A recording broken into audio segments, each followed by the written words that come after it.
ഞങ്ങളെ ഭരണം തരണമെങ്കിൽ ഞങ്ങൾ കേരളം മൊത്തം ചെയ്യും. ഏപ്രിൽ മെയ്യിൽ ഞങ്ങളെ ഭരണം തന്ന് നോക്കൂ. കേരളം മൊത്തം ഈ പറയുന്ന 1200 പിന്നെ ലോക്കൽ ബോഡീസ് ഉണ്ട്. 940 പഞ്ചായത്ത്, ഡിസ്ട്രിക്ട് പഞ്ചായത്ത്, ബ്ലോക്ക് പഞ്ചായത്ത്, പിന്നെ എന്താ കോർപ്പറേഷൻസ്, മുനിസിപ്പാലിറ്റി, എല്ലായിടത്തും നമ്മൾ ചെയ്യും. ഇതേ പാറ്റേണിൽ Kerala will be green, Kerala will be clean, Kerala will be corruption free, Kerala will be smart, total digital governance. അത് മാത്രം രാജീവ്ജി ഇടയ്ക്കിടയ്ക്ക് പറയുന്നുണ്ട്, എന്തുകൊണ്ട് നമുക്കൊരു AI ഹബ്ബ് ഇവിടെ കൊണ്ടുവന്നുകൂടെ. ഇൻഡസ്ട്രിയൽ റെവല്യൂഷൻ അദ്ദേഹം പ്ലാൻ ചെയ്യുന്നുണ്ട്, ടൂറിസം റെവല്യൂഷൻ പ്ലാൻ ചെയ്യുന്നുണ്ട്, പിന്നെ ഈ സെമി കണ്ടക്ടറിന് വേണ്ടിയുള്ള ഇൻഡസ്ട്രീസ് പ്ലാൻ ചെയ്യുന്നുണ്ട്, സ്കിൽ യൂണിവേഴ്സിറ്റി പ്ലാൻ ചെയ്യുന്നുണ്ട്, എയിംസ് പ്ലാൻ ചെയ്യുന്നുണ്ട്.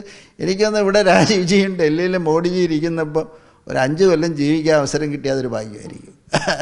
അതുകൊണ്ട് നിങ്ങൾ ചെറുപ്പക്കാരെല്ലാം ഈ ജെൻസി എല്ലാം കൂടെ ഒന്ന് ഒന്നിച്ചാലുണ്ടല്ലോ. ജെൻസി എന്ന് പറയാൻ അറിയാമല്ലോ, 13-നും 28-നും ഇടയ്ക്കുള്ളവരാണ്. അത് ഏതാണ്ട് 27 to 30% പോപ്പുലേഷൻ എന്ന് പറയാൻ 3.6 കോടിയിൽ 1 കോടിയോളം ജെൻസിയാണുള്ളത്. ഈ 1 കോടി ജെൻസി ഒന്ന് വേണമെന്ന് വെച്ചാൽ ഉണ്ടല്ലേ, ഈ രാജീവ്ജിയെ പിടിച്ച് തിരുവനന്തപുരത്തിരുത്താം. മോഡിജി അവിടെ ഇരിപ്പുണ്ട്. ആൾറെഡി ഒരു തെറ്റ് ചെയ്ത് താഴെയാണ്, പഞ്ചായത്തിലൊക്കെ കൊണ്ട് വേണ്ടാത്ത ചെയ്ത്.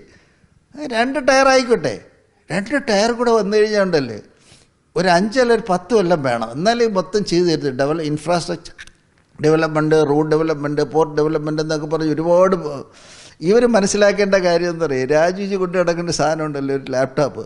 അതിനകത്ത് കേരളത്തിന് വേണ്ട സർവ്വ പ്രോജക്ട്സും ഉണ്ട്.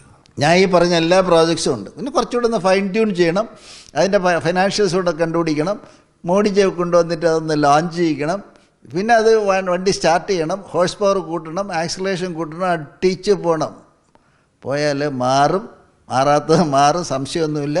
അതുകൊണ്ട് ഞാൻ പ്രത്യേകിച്ച് ജെൻസിയോട് പറയണു, നിങ്ങളെ നിയന്ത്രിക്കുന്ന കുറേ ഈ ഓൾഡ് ഗ്രൂപ്പുകളുണ്ട്, അതായത് ടെക്നോളജി മനസ്സിലാവാത്ത, അവരെ മാനേജ് ചെയ്യാൻ പാടാണ്. അവരെ ക്ലച്ചസ് എന്നൊക്കെ ഒരു തന്ത്രപരമായി മാറി തിരുവനന്തപുരത്ത് നമുക്ക് പറ്റിയ രാജീവ്ജിയെ കൂടെ ഇരുത്താൻ സഹായം വരുമെങ്കിൽ നിങ്ങൾക്ക് മാറ്റം വരും. നിങ്ങൾക്ക് ഡെഫിനറ്റാണ്, യു വിൽ ബി ഹാപ്പി.